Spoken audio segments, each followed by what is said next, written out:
म्हणजेच काय, तर सतत उद्योगात राहा, कार्याची तत्परता ठेवा, उद्योगाचे घरी रिद्धी सिद्धी पाणी भरी.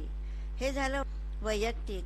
पण हीच वृत्ती आपण जो व्यवसाय करतो, जिथे काम करतो, त्या कामाविषयी निष्ठा असेल तर नक्कीच ते काम कुशलतेने होईल.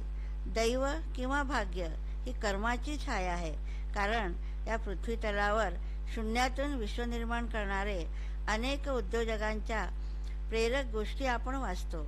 आळस झाडून एखादं काम करायला उभा राहिला की त्याचे भाग्य त्याला यश देतं.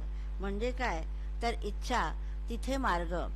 परिस्थिती प्रतिकूल असतानाही त्यातून मार्ग काढून संकटावर मात करून यशस्वी झालेले अनेक उदाहरणं आपण बघतो.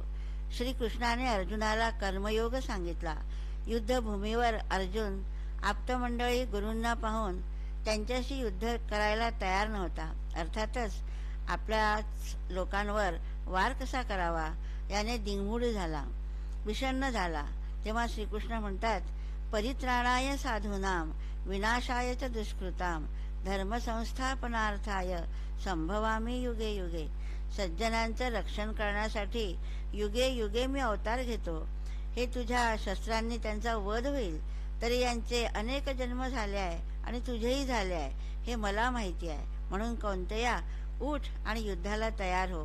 भगवद्गीतेद्वारे श्रीकृष्णाने कर्मयोगाची शिकवण फक्त अर्जुनालाच नाही तर युगानुयुगे ही शिकवण विश्वाला दिली आहे.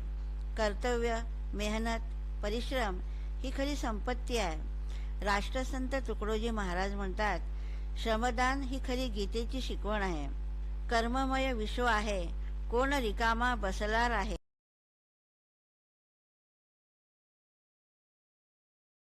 प्रत्येक जण करतची जाय काहीतरी कर्म.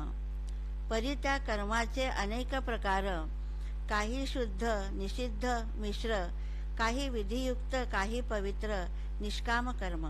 कर्माचे अनेक प्रकार सांगितले, पण कार्यनिष्ठा म्हणून करावयाची पवित्र निष्काम कर्म आहेत. अर्थात कर्तव्य कर्म काम करण्यासाठी परिश्रम घ्यावेच लागतात. सहजासहजी होत नाही. जसे परीक्षेत उत्तम गुण घेऊन पास होण्यासाठी अभ्यास करावा लागतो, खरे कष्ट तर आपला बळीराजा घेतो. तो शेतात राब राबतो तेव्हा कुठे शेतात पीक त्याला दिसते. सैनिक सीमेवर 24 तास देशाच्या रक्षणासाठी ऊन थंडी वारा कशाचीही पर्वा न करता उभे असतात. कारखान्यांमध्ये श्रमिक कामगार दिवसरात्र काम करतात, कारण संघर्षाशिवाय काही मिळत नाही. पण कामाच्या बाबतीत जो प्रामाणिक प्रयत्न करतो, वर्क इज वर्शिप, कामाची जो पूजा करतो तोच खरा कर्तव्यनिष्ठ. दुर्दम्य उत्साह आणि प्रयत्नांची पराकाष्ठा करून माणसाला इच्छित साध्य करता येते आणि हाच उन्नतीचा मार्ग आहे. यातूनच आपण आपला आणि इतरांचाही विकास व्हावा, प्रगती व्हावी या उद्देशाने आपल्या कर्तव्याप्रती प्रामाणिक राहावे. ध्येयासक्त माणूस नफ्या तोट्याचा विचार न करता आपले कार्य करीत असतो, तोच खरा कर्तव्यनिष्ठ.